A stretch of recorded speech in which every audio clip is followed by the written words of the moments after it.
Delighted to be here, and we are grateful for this lovely reception and for the honor of being in your presence. This is the Rabbinic Cabinet of State of Israel bonds. We represent rabbis from all the Zramim, which makes it a very unique and a wonderful organization, representing the spectrum of religious Jewish life in North America, in the United States, in Canada, and in Mexico. All of us here not only to be seen, but to rejuvenate ourselves in the efforts that have brought us together. As you well know, the State of Israel bonds last year sold almost $1 billion in bonds.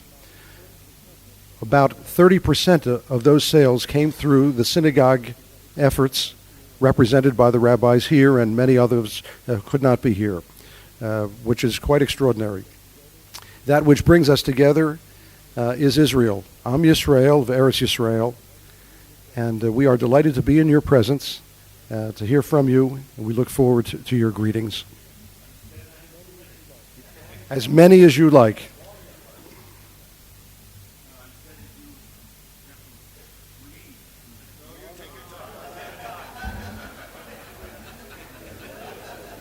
You know the story that an American arrives in Paris, drives quickly in his car to the Louvre, parks outside the Louvre, runs up the steps and says, "Quickly, where's the Mona Lisa? I'm double parked."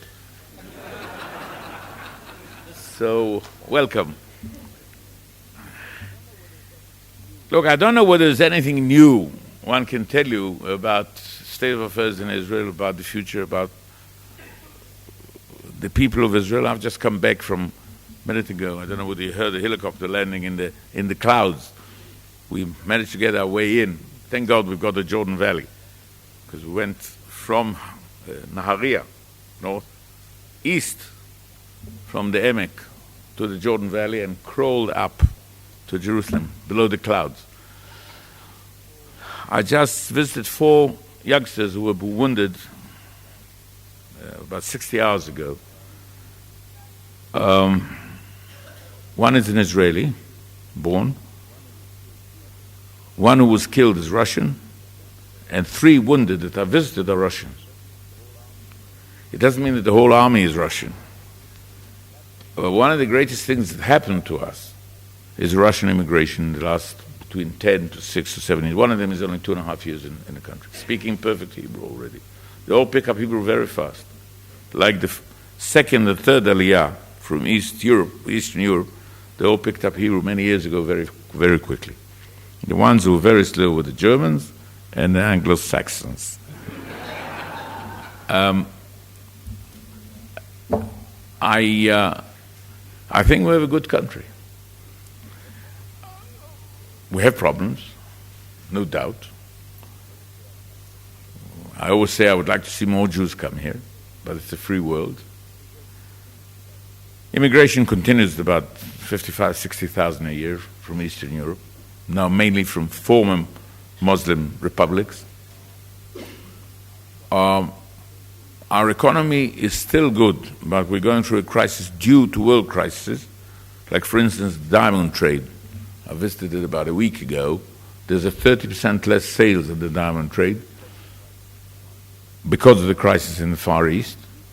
And the Far East produces diamonds cheaper than we do because of cheap labor.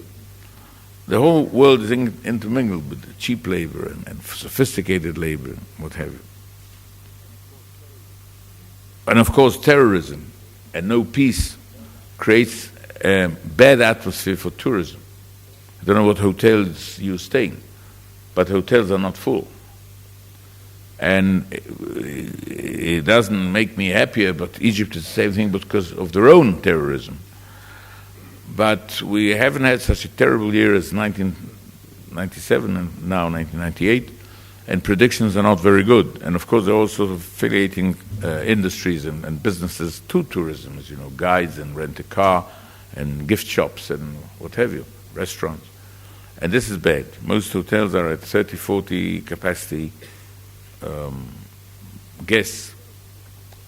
We have developed a good high tech, which produces $7.5 billion a year. exports about 5.5, close to 6. But you need markets for that. You need a good atmosphere. You need a good political atmosphere. So whichever way you attack it, you eventually come to the, you boil down to the peace process. By the way, the Iraqi affair doesn't help tourism. Whenever it is in the world sees Israelis checking their gas masks. And everyone's talking about whether it's biological or chemical or some other mita meshuna. So why should they go to Israel? I'll postpone it. Let the missiles fall, then I'll come. I'll go to Acapulco first. Which is not bad. I've never been there, but they say it's good. What? Thank you, my dear Rabbi. Thank you very much. I need Acapulco like a Lochenkopf.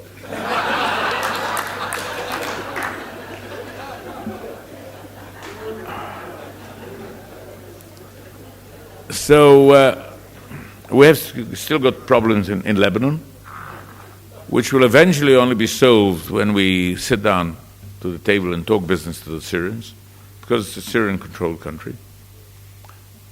And because of that, the relationship with Egypt is not as it was, although it's still the Suez Canal open, straits are open, business coming and going. Jordan, because of some of our misdeeds, is also not very.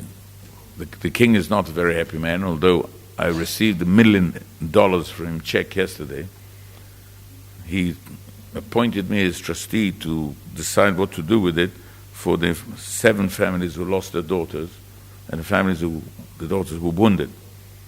And okay, it's better than nothing, but nothing to. I wish there were the 7 girls alive without $1 million. So I only hope they won't start big arguments what to do with the $1 million. Eventually I'll decide. And I've just signed the back of the check to put it in a bank. It's the first time in my life I signed a check to $1 million. I bet no one of you has signed a check of $1 million, especially signed by royalty. So we have happy days and we have grim days. We have good things. We have unfortunate things. I think that I should not elaborate more, but give you a chance to ask questions. That's the best thing. And I promise to answer them. Yes, sir. Mr. President, I have a reservation tonight at the Tel Aviv Hilton. Would you advise me to change my reservation back to Jerusalem? Because if the Scots fall, it'll be Tel Aviv. So, stay in Tel Aviv. If you ask me, then stay in Tel Aviv. Okay? Any more? I'll join you. If Scots fall, I'll join you at the Hilton Tel Aviv. Yes? Mr. President, in the peace process, we've heard many comments and opinions about the Prime Minister and Madeleine Albright and how some of the reports that have been leaked as a result of those talks. What exactly have been your relationships with Madeleine Albright, and how do you see her as important? Now, don't all be influenced by what happens in the White House. You asked me a question, and I don't think there's any. Okay. It's time you got rid of it. Honestly, I also. The whole thing is not serious, but my relationship with her is very good. I think she's a wise woman. She's energetic. Gang ho. I met her last time here. I met her in Washington. I met her as a matter of fact 3 times. I met her first when she was ambassador to the UN. And I think it's a good choice as a Secretary of State of the United States. between Netanyahu and she, ask him, not me. Yes? Yes, sir. Mr. President, what is going on in regard to Chagigat HaYovel, 50th anniversary of Israel? Could you give us some guidance as far as what... It's another question you should ask the Prime Minister. Mr. President, I did, but I didn't get an answer, so I thought I would come to a higher authority. I have nothing to do with it. I have my close circle of defense people on Independence Day who come here every year, veterans of 1948, less and less of them every year, and I have my own affairs here in this house. Yes, sir. President, we were informed that earlier this morning you had the difficulty of having to meet with the families of some of our casualties. In the helicopter? Yes. You mean this evening? Yes. Well, no, if you could share with us, however. I can't share with you. You can't understand it. You can't share it with you. It's something between me and him. Look, I go and see every family that lost a son. I don't think I've missed one. A son or a daughter. I see every wounded soldier, preferably in hospital if I manage, like I did this morning. I took off 8:30 in the morning in a helicopter, flew to an area. Took me some time to get back because of bad weather. And I postponed your meeting with me from 11:30 to 12 because I felt that there was going to be troubles with weather. Look, I think it's the little I can do for families in a country where the army is national service. It's not a volunteer army like you have in England or like you have in the United States. Thank God it's a national service because the two main factors molding the country together is the Hebrew language and the army, and the service and armed services. And most of them will get wounded, 19, 20. If they're sergeant, if they're officers, it can be 25, 26, not much more than that. In the helicopter, terrible crash, there was one battalion commander who was 32, 33, who was killed. And I think the little bit I can do is to come to the families, not to postpone it too long, and see what I can do, and sometimes the things I can do, because certain things fall between the chairs. I go also to terrorist activities, like the blow-up of the two blow-ups in the buses in Jerusalem over a year ago. There was a couple of Russians, a husband and wife, who were killed and left two little babies, one boy of 6 or 7 and a baby of 6 months. And an aunt, sister of the woman who was killed, was willing to take them, but she lived in a very small apartment. So for instance, I made my team here get in and try and get her a bigger apartment. It's not a suite in the Waldorf Towers. And small things like this. And you see, because the problems of what you do as president is quite intriguing. But that's one thing I've decided to order myself to do, and I do it. With a terrible crash a year ago of the 73, I went to each and every one 73 in 8 days. And I don't just check in and check out. It's a minimum of 40 minutes to sit there and talk. Some of them are people whom I know. There was a boy killed in the I don't remember if it's a helicopter crash or not, with a name I didn't know. The door was open, and there was his grandfather, a former commander in the Israeli army, a colonel, whom I knew with a different name.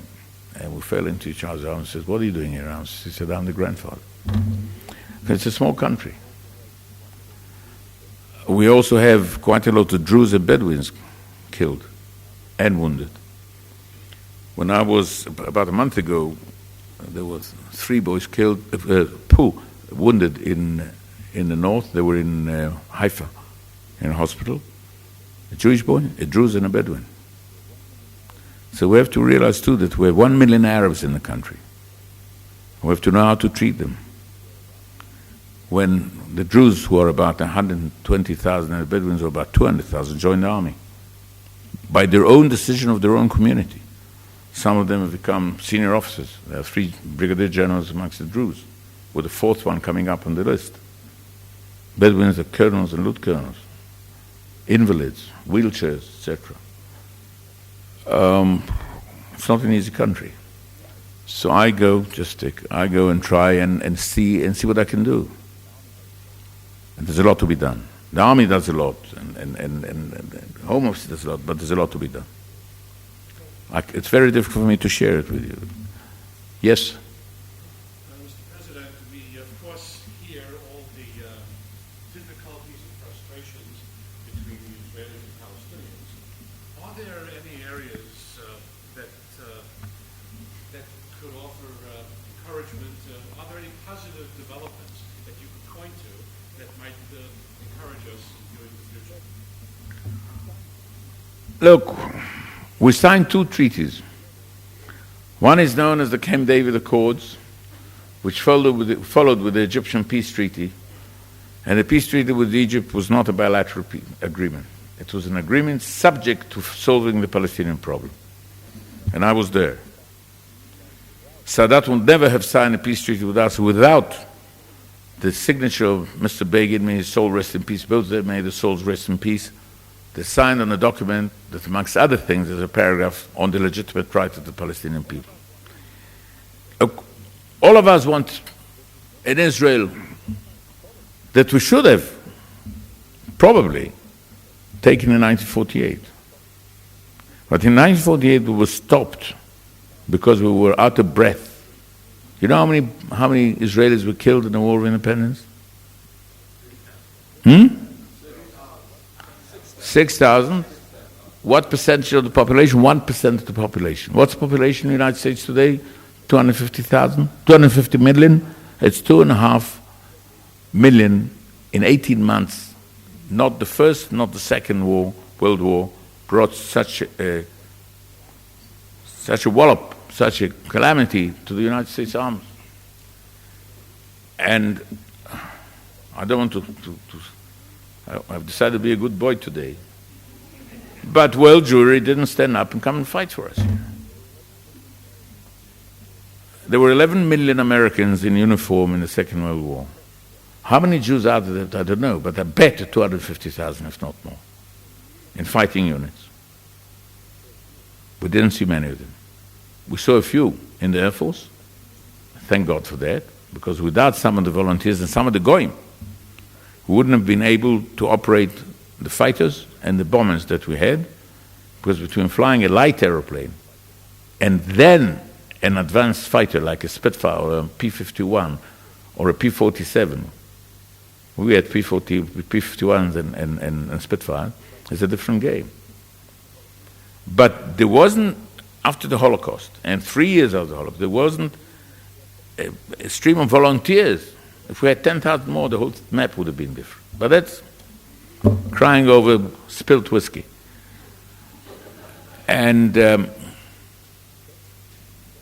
second agreement was the Oslo agreement. It's very difficult to sign a dotted line by one prime minister. The other prime minister says, I don't know whether I want to do that or not. And it says, that should be right. But Mubarak can stand up one morning and say, I didn't sign it, Sadat signed it. And you could start the whole game again. So it's not an easy game. I think that we should take things seriously and go forward in solving not the Palestinian final status, but our final status. What are the borders of Israel? What is ours? What is theirs? One thing, take it for granted. We will not have 100% of the Western Bank, and they will not have 100% of the Western. And the sooner we sit down and talk Turkey, the better it is. I can give you anything else that we'll go and dancing together. And there isn't love between nations who hated each other for so long and bled each other for so much. Yes? You had a very good rapport with the President Sadat. I was just wondering, what is your relation with the current President? Very good. Mubarak? Very good. Very good. But I cannot solve all the problems on my own. Yes, sir. Who else? You? I think it's spoken in favor of the Nehman Commission. Can you tell us what you fear? if we don't solve the problem of the conversion law, we're in trouble. The world is in trouble. I want to mention to you one thing. I was born in this country. My late mother was born here. I was educated in a secular school, although Bible studies you had to put a little hat on, whichever one you wanted. I was bar mitzvahed. I was married off by the chief rabbi of Israel, the father of my predecessor, Rabbi Herzog, may his soul rest in peace, and my predecessor, may his soul rest in peace. I don't remember, until a few years ago, the problems in our community of conversion, or getting married, or getting circumcised, or getting this or that. I think this developed mainly in the United States. For very good reason.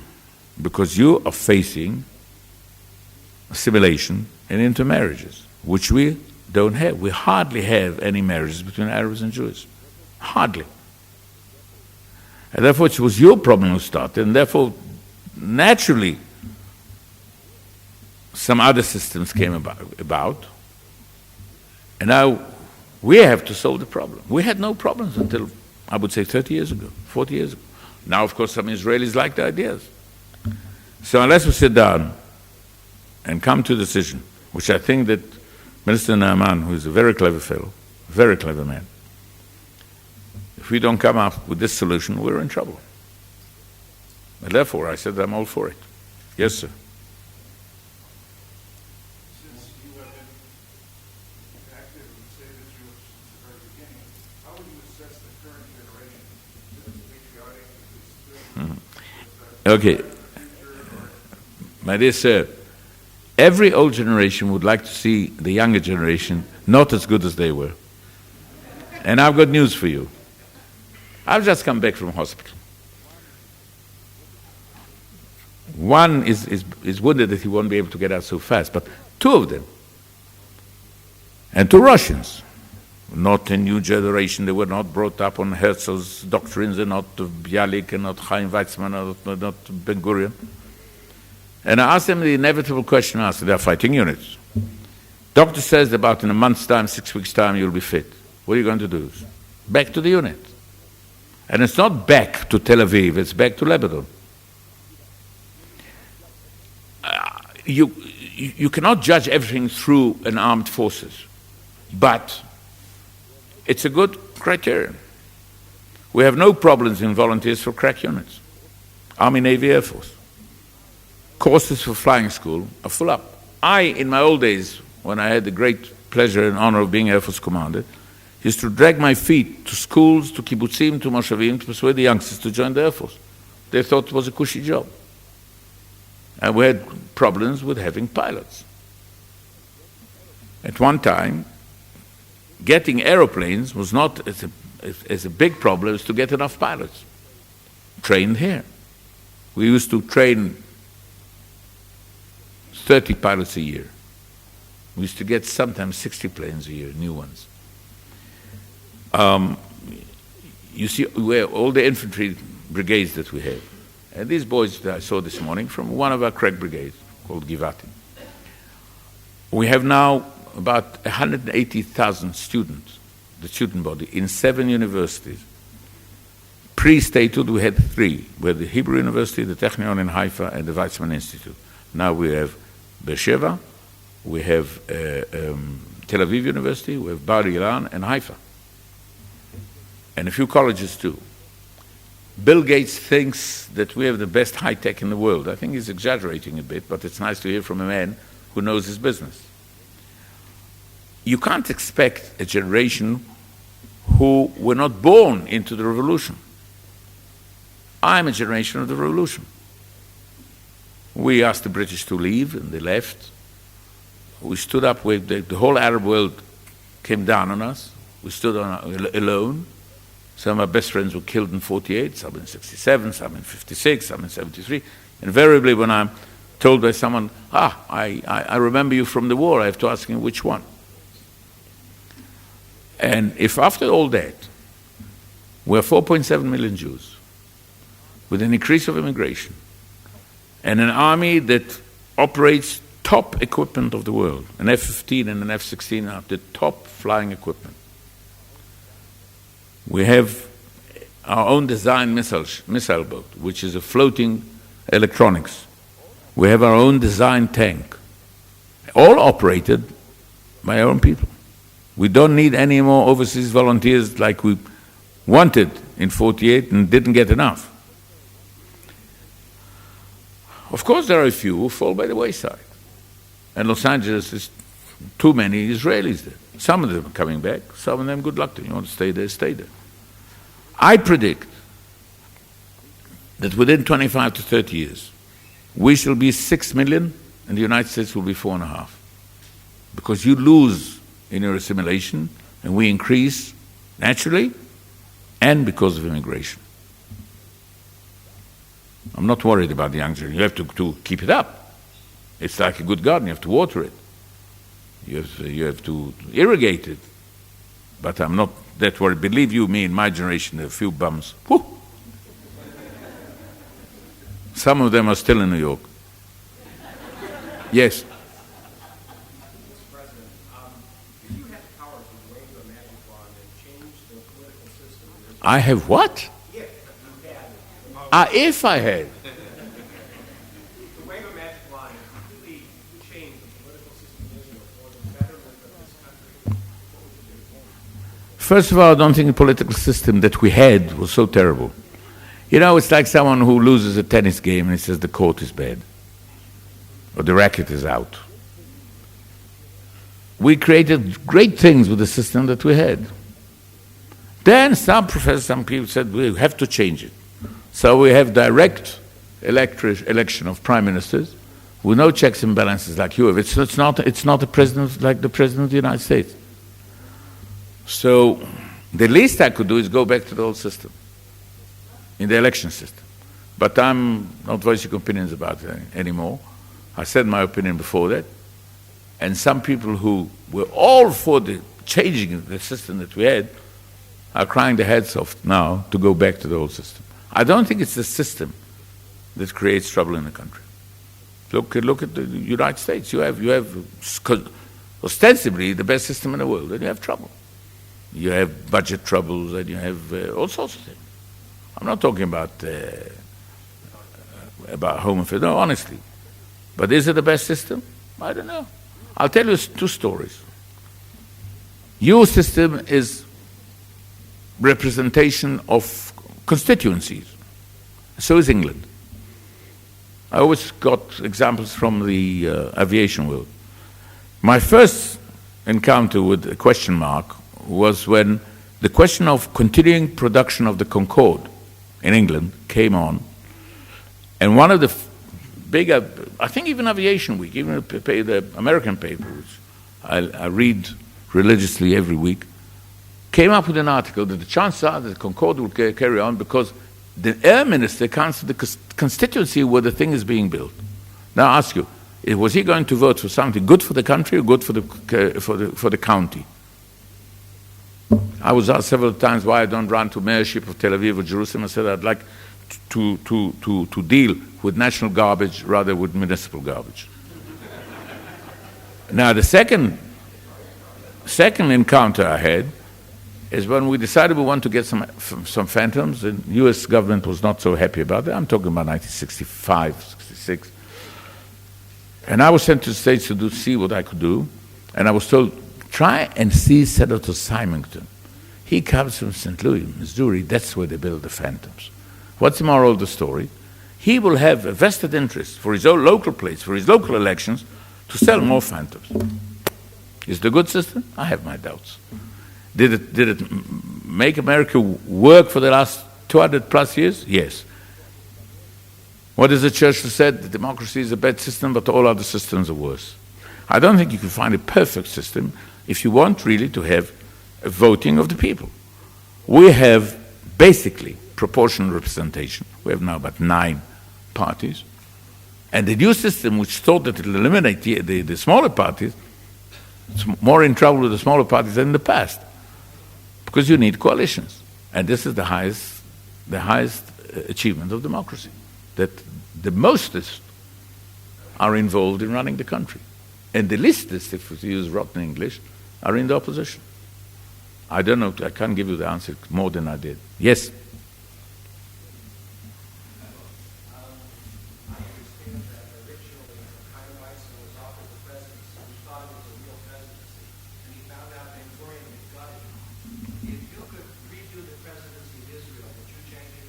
No. First of all, those stories about my uncle. The best one he said, that thank God I have a handkerchief. That's the only place I'm allowed to stick my nose into. But, and he was quite a boy. No. Unless you change the whole constitution. We have something close to American president. I'm called the president, but I'm far from what Clinton can do. And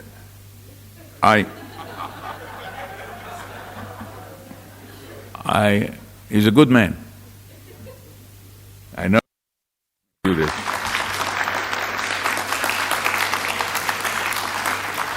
And I'm not the great image of a great moralist.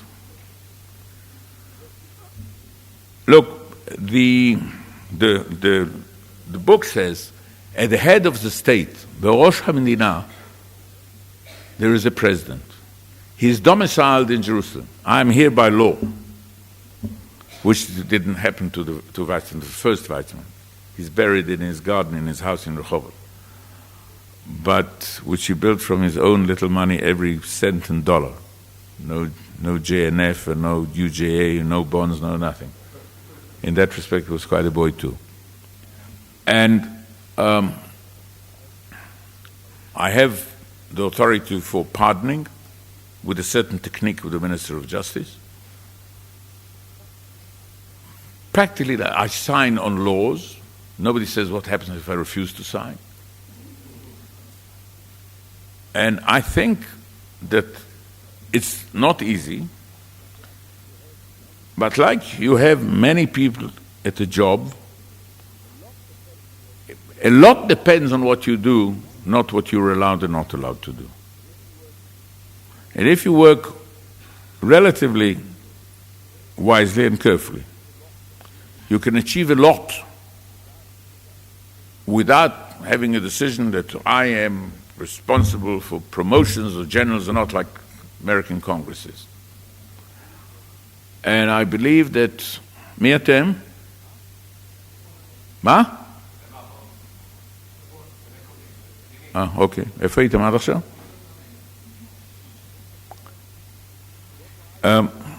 Therefore, I would not change anything. It depends on how you do certain things. I'll tell you one law I decided on when I first took the job. I never imagined in my life that I'll reach this place. But when I decided and I was elected, I decided I'm going to behave and do certain things in such a manner that eventually, after some period of time, most citizens of Israel, Jews and non-Jews, will have one spot in the country they don't hate. That's all. I don't need any more. Thank you.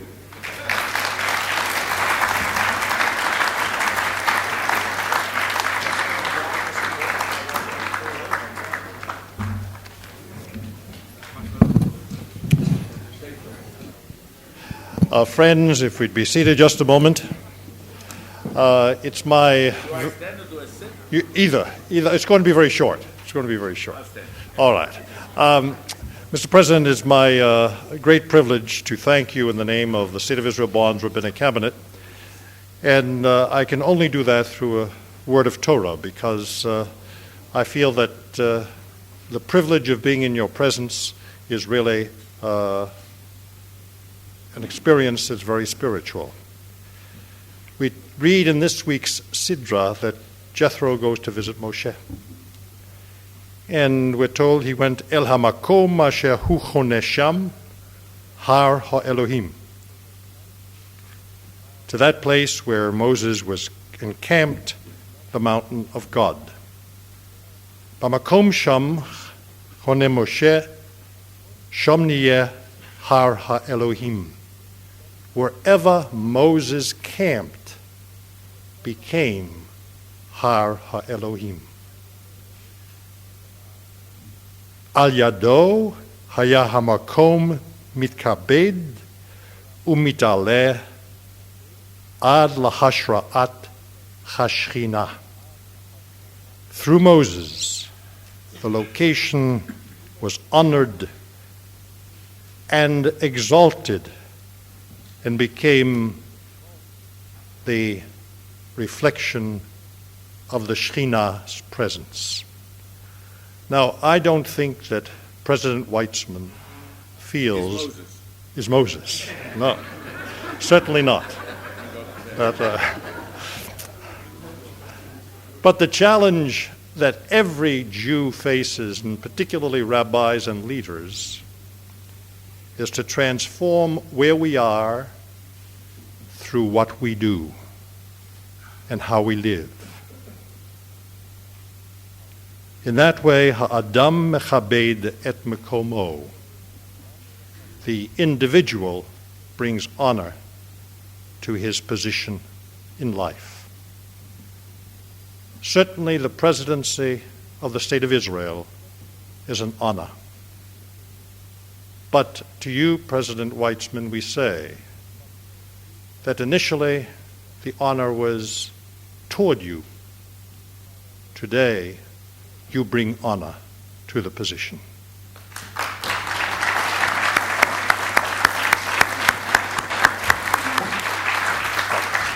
Okay. Now what? Now you may sit. Oh.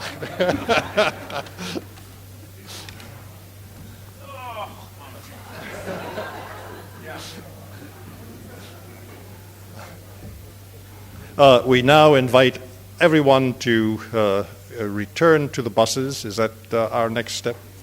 As quickly as possible so that we can go to our next session.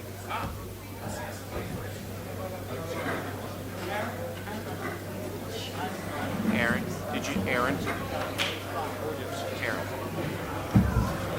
Friends,